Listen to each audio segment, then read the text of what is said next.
हरे कृष्णा से भक्तों का स्वागत है आज की भगवत गीता क्लास में। तो पहले हम मंगलाचरण करते हैं। ये कैमरा हिल रहा है क्या?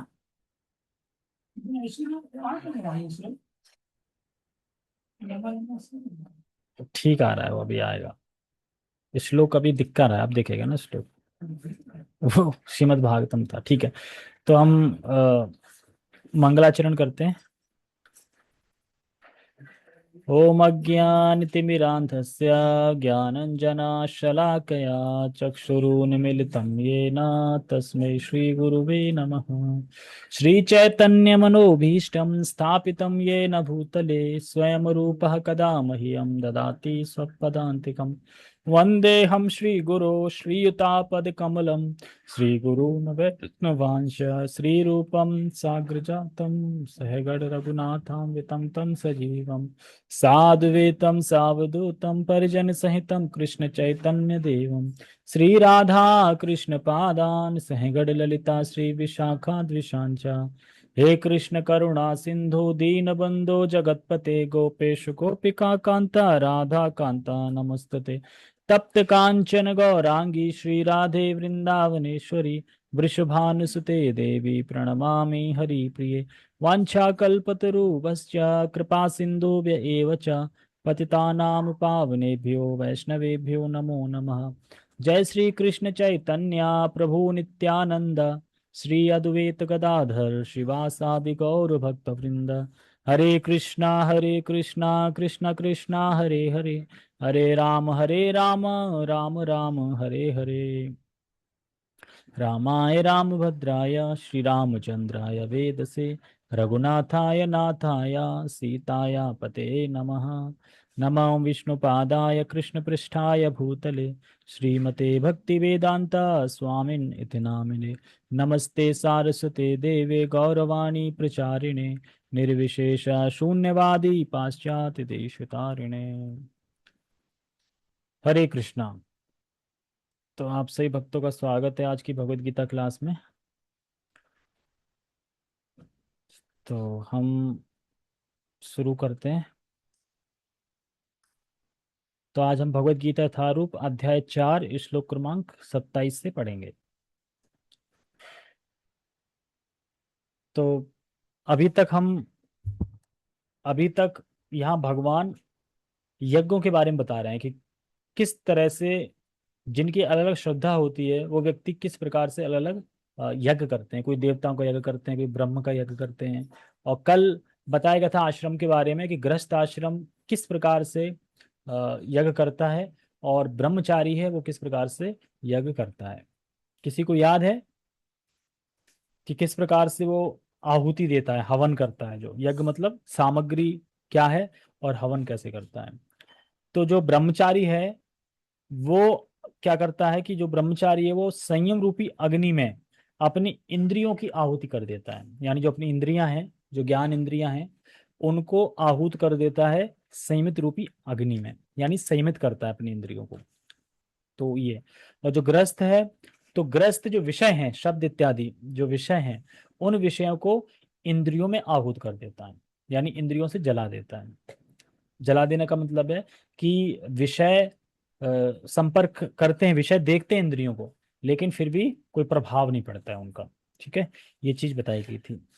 अब आज के श्लोक में एक यज्ञ के बारे में बताया गया है। ये बताया गया है जो बड़े बड़े योगी ध्यानी होते हैं वो किस प्रकार से आहूत करते हैं। आहुति मतलब कि किस प्रकार से हवन कर देते हैं।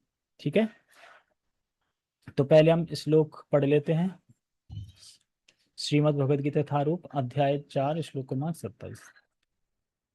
सर्वाणि इंद्रिय कर्माणि प्राण कर्माणि चापरे आत्म संयम योगाग्नो जुहति ज्ञान दीपिते। सर्वाणि इंद्रिय कर्माणि प्राण कर्माणि चापरे आत्म संयम योगाग्नो जुहति ज्ञान दीपते। सर्वाणि इंद्रिय कर्माणि प्राण कर्माणि चापरे। आत्मसंयम या आत्मसंयम योगाग्नो जुहति ज्ञान दीपते।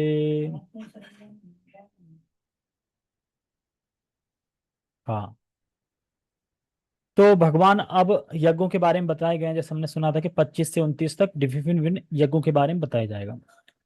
तो भगवान यहाँ पे एक प्रकार का और यज्ञ बता रहे हैं। तो यहाँ पे जो विधि बता रहे हैं जो सतयुग में यूज की जाती थी।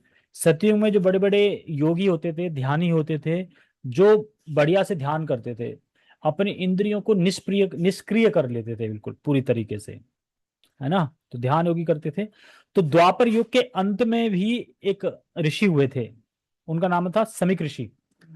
तो वो भी इसी कैटेगरी में है, जो योगी ध्यानी। वो ध्यान में इस तरीके से बैठे थे कि उन्होंने अपने सभी इंद्रियों को निष्क्रिय कर दिया था, यानी सभी इंद्रियों को उन्होंने आहूत कर दिया था। कैसे? उन्हें सुनाई नहीं दे रहा था कुछ भी। परीक्षित कुमार बोल रहे थे ना, आए थे तो कुछ आवाज होती, कुछ सुनाई नहीं दे रहा था, कुछ सुगंध भी नहीं आ रही थी, यानी उन्होंने ज्ञान इंद्रियां, कर्म इंद्रियां सबको निष्क्रिय कर दिया था, निष्प्राय हो गई थी सब।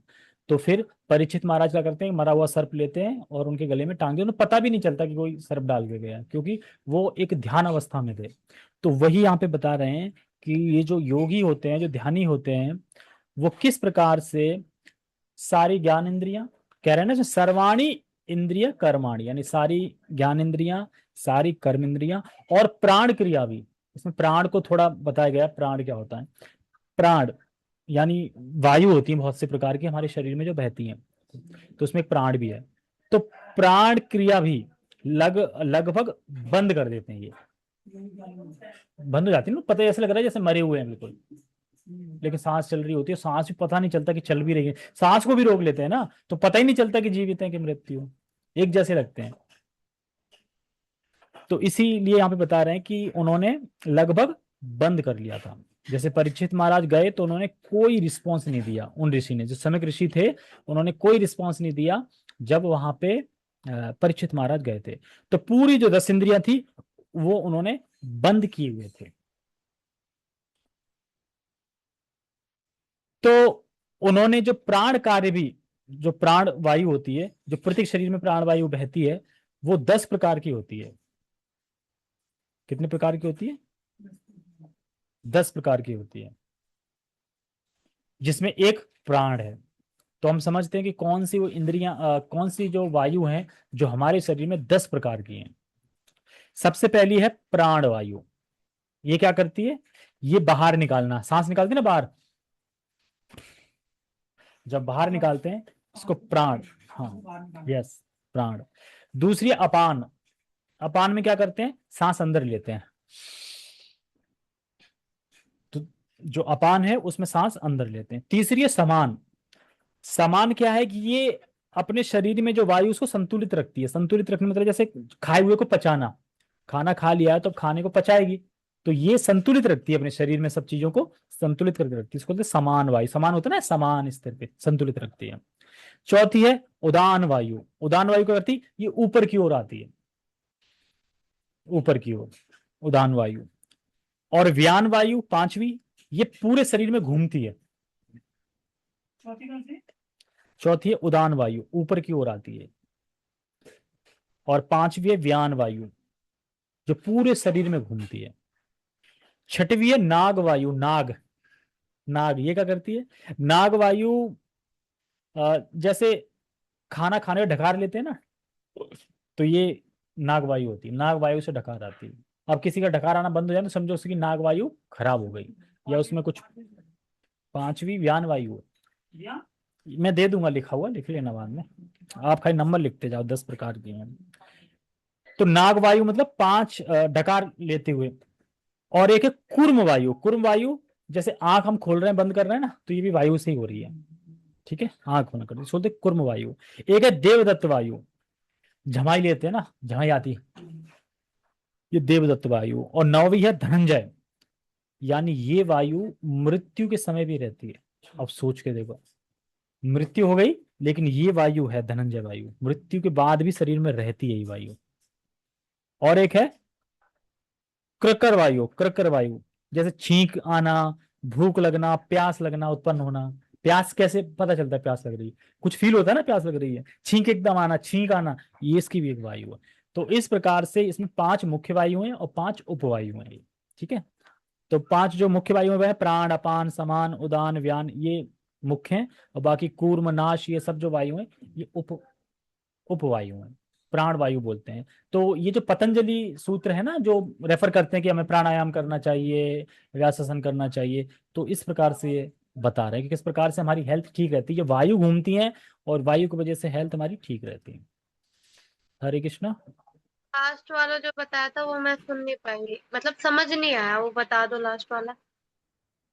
लास्ट वाला, क्रकर हम्म। क्रकर क्रकर, क्रकर वायु, क्रकर, क्रकुर, क्रकुर क्रकुर ऐसे करके, क्रकुर वायु मतलब छींक आना, प्यास लगना और भूख लगना, ये इस वायु से होती है। और ये जो श्लोक का जो स्टार्टिंग था ना वो भी थोड़ा समझ नहीं आया, मतलब मैं उसको लिख भी नहीं पाई, इसलिए मेरे को कुछ समझ अभी नहीं आया। अभी स्टार्टिंग बताया ही नहीं है, अभी श्लोक का बताऊंगा, अभी बताया नहीं है। ठीक है, हम कहाँ पे थे? हाँ, तो ये जो पतंजलि जो योग शास्त्र है उससे कनेक्ट है ये श्लोक एक तरीके से, पतंजलि जो शास्त्र है उससे। अब शिल प्रभुपाद जी इसमें 2 प्रकार के व्यक्ति बता रहे हैं, मतलब व्यक्ति एक ही है लेकिन 2 प्रकार की स्थिति रहती है। एक रहती कि जो भोगों में लगा हुआ है, जो भोगों में लगा हुआ है उसे बोलते हैं पराग आत्मा, परागात्मा, परागात्मा उसको बोलते हैं जो भोगों में लगा है। ये जो योग जो ये पतंजलि सूत्र है ना शास्त्र, उसमें ये शब्द आए हैं, उसी से शिल प्रभुपाद जी ने यहाँ पे रखे हैं परागात्मा। परागात्मा का मतलब कि जो इंद्र तृप्ति में लगा रहता है, इंद्र तृप्ति में लगा हुआ है, सभी ज्ञान और कर्म इंद्रियों के द्वारा वो इंद्र तृप्ति में लगा है, उसके अलावा उसे और कुछ नहीं है। सारी फैसिलिटी कौन देता है? जो प्राण वायु शक्ति तो वहीं से मिलती है। जैसे कि जो जेबीसी होती है, जेसीबी होती है, जेबीसी जेसीबी, तो उसे पावर कहाँ से मिलती है? वो सब कुछ हवा से हो रहा है, वायु प्रेशर से हो रहा है ना। कूड़ा उठा के रख देती है, बहुत बड़े बड़े वजन चीज रख देती है, वो सारी प्रेशर से होता है। उसी प्रकार से हम जो हाथ उठा रहे हैं, हम जो कार्य कर रहे हैं, शरीर दौड़ रहा है, इसमें वायु दौड़ रही है, इसलिए हम सब कर पा रहे हैं। जैसे ही कोई वायु में विकार आएगा, वायु खराब होगी, तो वहां पैरालाइज हो जाएंगे उस जगह पे। तो इसी प्रकार से जो फैसिलिटी दे रही है सब प्राण वायु दे रही है। तो इसलिए प्राण को भी यूज कर रहा है वो इंद्रिय तृप्ति में, कर्म जो कर्म इंद्रियां उनको भी यूज कर रहा है और ज्ञान इंद्रियां उनको भी यूज कर रहा है, जो बिल्कुल लगा है उसको बोलते हैं पराग आत्मा। ठीक है। दूसरा होता है प्रत्यागात्मा। एक है परागात्मा, दूसरा है प्रज्ञात्मा। ये क्या है कि ये जब भक्ति करता है, ध्यान करता है, तपस्या करता है और धीरे धीरे अभ्यास करते करते ये भोगों से विरक्त हो जाता है। और जब भोगों से विरक्त हो जाता है तो भोग उपस्थित होने के बाद भी ये भोग चाहता नहीं है, भोग नहीं चाहिए मैं, उपस्थित होने भी भोग नहीं चाहता, भोग को डिनाइड कर देता है, यानी भोग को हटा देता है, इसको बोलते हैं प्रत्यागात्मा। ये भी तात्पर्य में भी दोनों शब्द आएंगे। तो ये आत्मा, तो ये आत्मा शरीर में रहता हुआ भी कोई शारीरिक कर्म में लिप्त नहीं रहता। कौन सा? प्रज्ञात्मात्मा। एक मिनट, पहले वाला क्या है? परागात्मा, और दूसरा प्रत्यागात्मा। ठीक है, तो प्रत्यागात्मा है, प्रत्याग आत्मा आएगा अभी उसमें, आप देखोगे ना तो लिखा आएगा उसमें। तो वो ध्यान में रहता है, किसके ध्यान में रहता है? तो कह रहे हैं भगवत स्वरूप के ध्यान में रहता है। ठीक है। अब हम श्लोक के संस्कृत को समझते हैं, इसमें देखो क्या बता रहे हैं। पहली लाइन,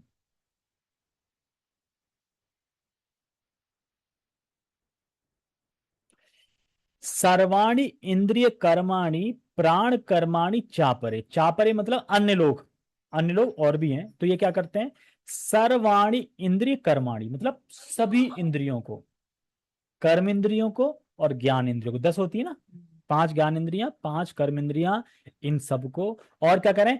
प्राण कर्माणि चापरे, प्राण के कार्यों को भी। प्राण के कार्य क्या है? क्योंकि प्राण के कार्य से शक्ति मिलती है कि हम कुछ कर पाते हैं, तो प्राण के कार्य भी, कर्म वाले कार्य भी और ज्ञान इंद्रियों के कार्य भी, ये सब को वो क्या करता है? ये सभी को वो आहूत कर देता है, यानी ये सभी चीज सामग्री है। जैसे हमने पिछले श्लोक में सुना था कि जब हवन होता है, यज्ञ होता है, तो सामग्री होती है, और एक हवन मतलब स्वाहा हम कर देते हैं, तो किस में स्वाहा कर रहे हैं? तो इसमें सामग्री क्या है? जैसे पिछले श्लोक में सामग्री क्या थी? ब्रह्मचारी की सामग्री क्या थी? इंद्रियां। और वो संयम रूपी, संयम रूपी अग्नि में उसको स्वाहा कर रहा था, ठीक है। ग्रस्त वाले की सामग्री क्या थी? ग्रस्त वाले की सामग्री थी वो क्या बोलते, विषय, विषय थे, ठीक है। जैसे रस रूप गंध इत्यादि ना, जो इंद्रियों के विषय थे। तो विषय होगी सामग्री, लेकिन वो स्वाहा किस में कर रहा था? इंद्रियों में स्वाहा कर रहा था, इंद्रिय रूपी संयम अग्नि में, ठीक है। ये इंद्रियों को स्वाहा कर रहा था, ये इंद्रियों को स्वाहा कर रहा था। हाँ, इस बात। हाँ ग्रस्त वाला। और ये अब इसकी सामग्री क्या है? पांचों कर्मेंद्रियां, पांचों ज्ञान इंद्रिया और प्राण की क्रिया, ये सभी कुछ सामग्री हो गई। तो ये सामग्री हो गई, यानी अब एक यज्ञ है, उस यज्ञ में ये सब चीजें सामग्री हो गई।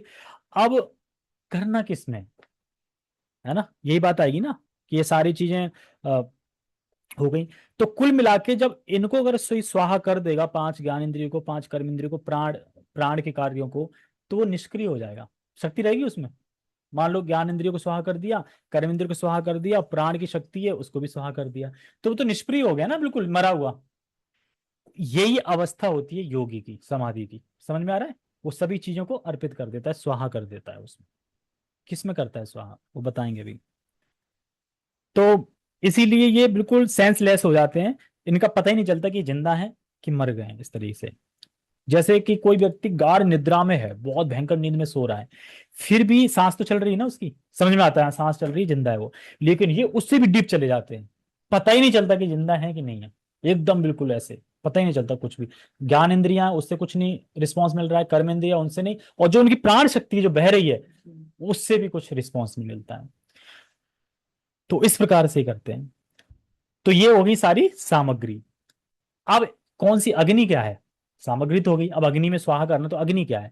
तो कह रहे हैं अग्नि है आत्म संयम योगाग्नो। समझ में अग्नि आ रही है? अग्नि क्या है? आत्म संयम अग्नि। यानी ये व्यक्ति जो ध्यानी योगी हैं, ये व्यक्ति, अग्नि क्या है? आत्म संयम योग, ये अग्नि है। तो आत्म संयम करने वाला का मतलब है मन को पूर्ण रूप से एकाग्र कर लेना, मतलब स्वाहा कर देना, मतलब इन तीनों चीजों को लेके वो आत्म संयम में स्वाहा कर देता है, ये अग्नि है। स्वाहा करने मतलब है कि वो बिल्कुल एकाग्रचित हो गया है, अब ध्यान में लगा है बस, सब उसने संयम कर लिया है आत्म संयम योग में। मतलब 5 कर्म इंद्रियां, 5 ज्ञान इंद्रियां और उसके कार्य, प्राण के कार्य, प्राण के कार्य लेके वो स्वाहा कर दिया उसमें आत्म संयम योग में। आत्म संयम योग में मतलब अब वो एकाग्र हो गया, एकदम एकाग्रचित्त हो गया, बिल्कुल बिल्कुल ध्यान में। अब बात आएगी कि किसके ध्यान में? जुवती मतलब जिसने हवन कर दिया है, डाल दिया है उसमें, तो किसके उसमें ध्यान कर रहा है? तो लास्ट में क्या लिखा है? ज्ञान दीपते, मतलब ज्ञान में किसका ज्ञान? भगवान का ज्ञान। भक्तों के लिए भगवान का ज्ञान, लेकिन जो योगी है उसके लिए कौन सा ज्ञान? जो दो प्रकार की चीजें बताई थी आत्मा, एक प्रत्यगात्मा और एक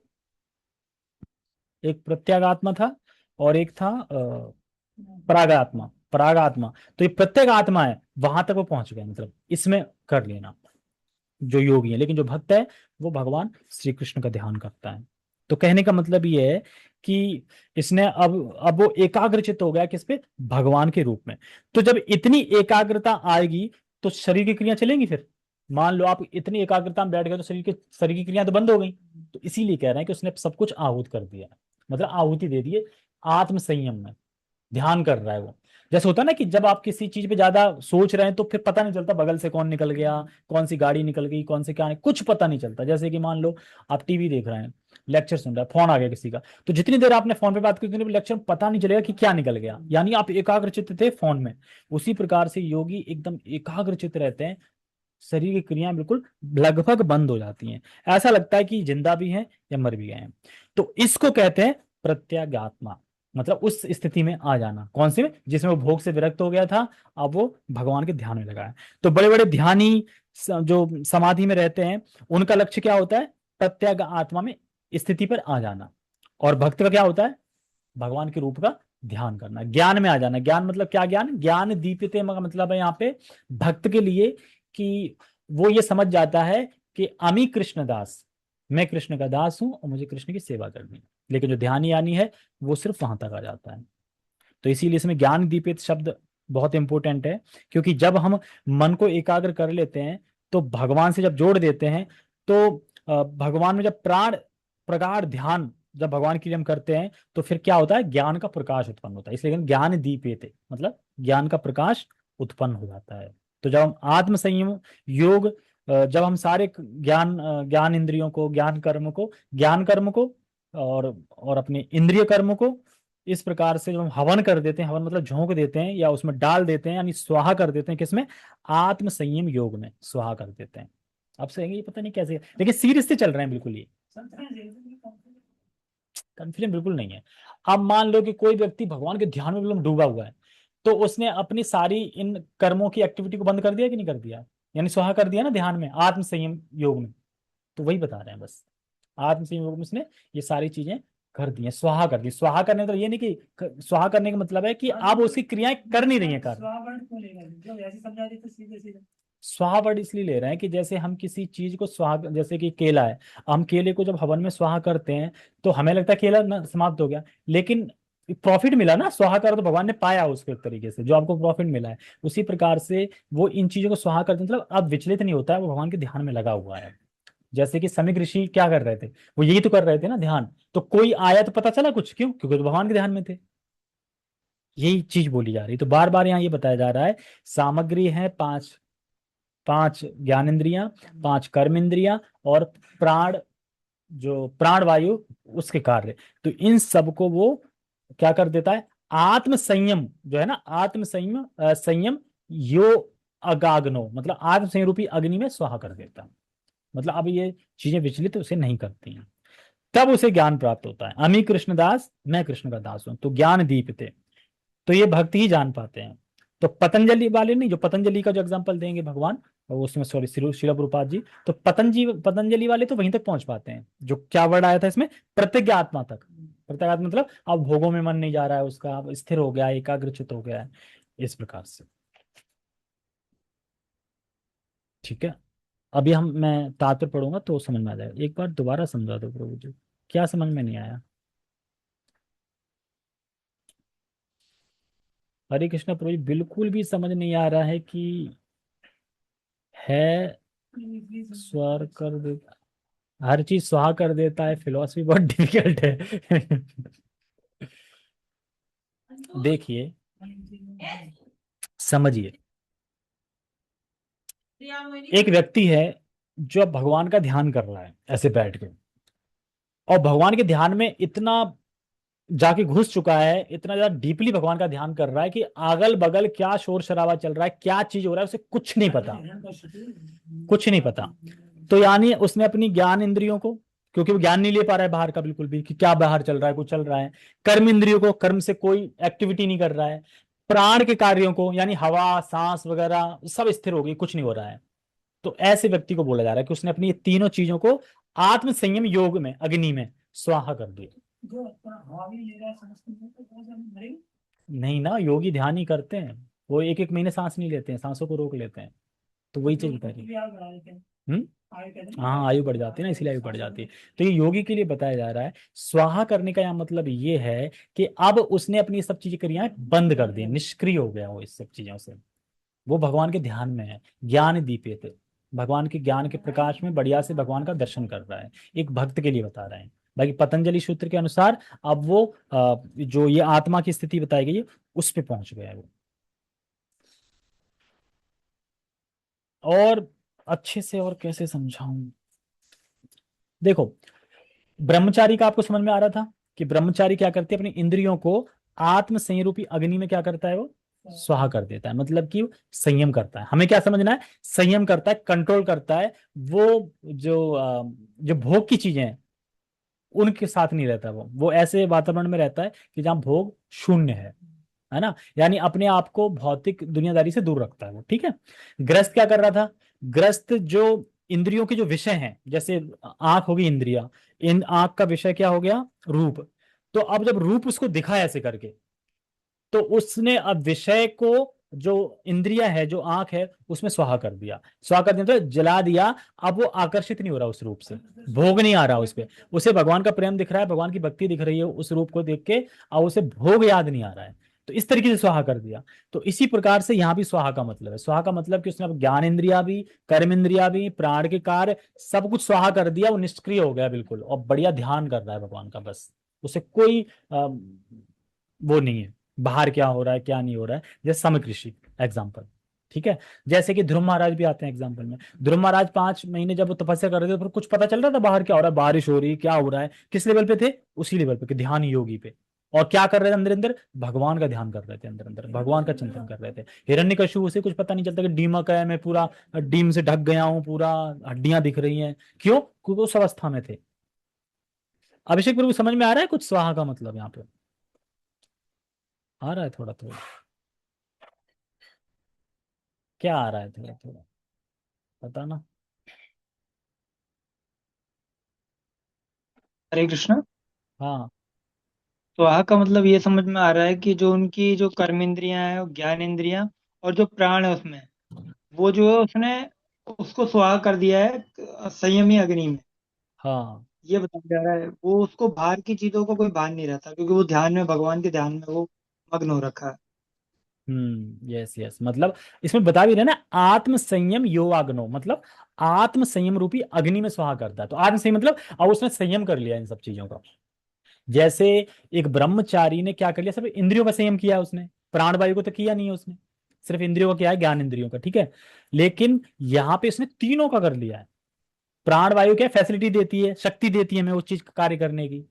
जैसे कि एक जेसीबी जो है, वो बहुत सारा कार्य करती है ना, यहाँ से उठाती है, कहीं खोदती है, कहीं घर तोड़ रही है, कोई रोड पे खोद रही है, लेकिन मेन लक्ष्य क्या है उसका, मिट्टी खोदना एक तरीके से, ठीक है। उसी प्रकार से ये जो ध्यानी योगी जो है, जहाँ बात चल रही है, वो क्या करता है कि इसी प्रकार से जो प्राण वायु है, वो पूरे शरीर को शक्ति देती है कार्य करने का, भले ही डिफरेंट डिफरेंट कार्य कर रहा है, चाहे मटेरियल चाहे स्पिरिचुअल कुछ भी। तो ये प्राण जो है, जो वायु बह रही है हमारे शरीर में अंदर, उसी से हमें शक्ति मिलती है, उसी से हम कार्य कर पाते हैं। तो वो उसने सारी चीजें बंद कर दी हैं, सारी चीजें संयम कर ली हैं। अब बिल्कुल आंतरिक, बिल्कुल एकदम भगवान के ध्यान में एकदम लग गया, एकाग्र चित्त होके ज्योति। तभी तो उसे ज्ञान दीप्यते लिखा है इसमें, ज्ञान दीप्यते क्यों लिखा है, कि प्राप्त हो रहा है उसको, फिर आगे ज्ञान प्राप्त हो रहा है उसको, इस तरीके से। ठीक है, हम टेक्स्ट पढ़ते हैं, अनुवाद तात्पर्य पढ़ते हैं, थोड़ा बहुत उससे समझ में आ जाएगा।